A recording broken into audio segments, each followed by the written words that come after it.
A semana que termina foi marcada pelo caos informacional na campanha eleitoral, que levou a uma guerra jurídica na reta final do segundo turno.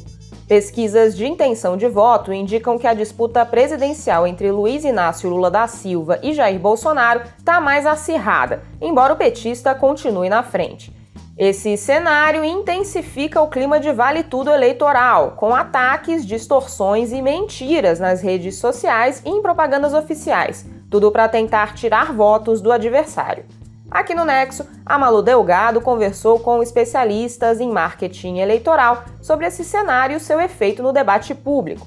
Eles destacam que jogo sujo não é novidade no Brasil, mas a intensidade cresceu muito, impulsionada pelo bolsonarismo desde 2018. A desinformação flui especialmente entre o público religioso. Lula chegou a divulgar essa semana uma carta aos evangélicos para tentar minimizar danos. O resultado do caos informacional são centenas de pedidos de retirada de conteúdo e direitos de resposta chegando à Justiça Eleitoral. Nessa reta final, o TSE aprovou uma resolução que ampliou seus poderes. A medida reduz o tempo para as redes sociais derrubarem postagens e dá mais poderes ao presidente do tribunal, Alexandre de Moraes. A medida gera questionamentos de especialistas em direito, que apontam riscos para a liberdade de expressão e de imprensa, como mostrou aqui no Nexo a Isabela Cruz. Medidas recentes do TSE foram tomadas sem consenso dentro do tribunal. Moraes mandou, por exemplo, o PT parar de usar um trecho de uma entrevista real de Bolsonaro, na qual ele diz que pintou um clima com adolescentes venezuelanas e depois insinua que elas eram prostitutas por estarem se arrumando numa tarde de fim de semana. O TSE também passou a investigar a rede Jovem Pan pelo noticiário com viés pró-governo, que, segundo o tribunal, pode configurar propaganda eleitoral para Bolsonaro. Determinou o direito de resposta a Lula na programação e impôs multa por falas contra o petista. A empresa se diz censurada.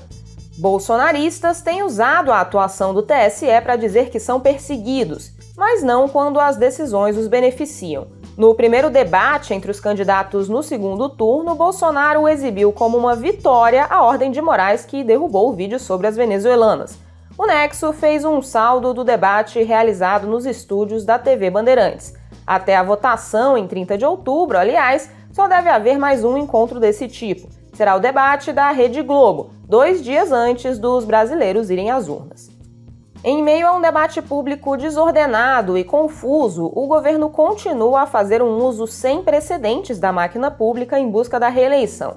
Só no segundo turno, Bolsonaro turbinou e lançou pelo menos 8 medidas com apelo popular, que atingem principalmente eleitores que hoje preferem Lula. É o caso do empréstimo consignado para beneficiários do Auxílio Brasil.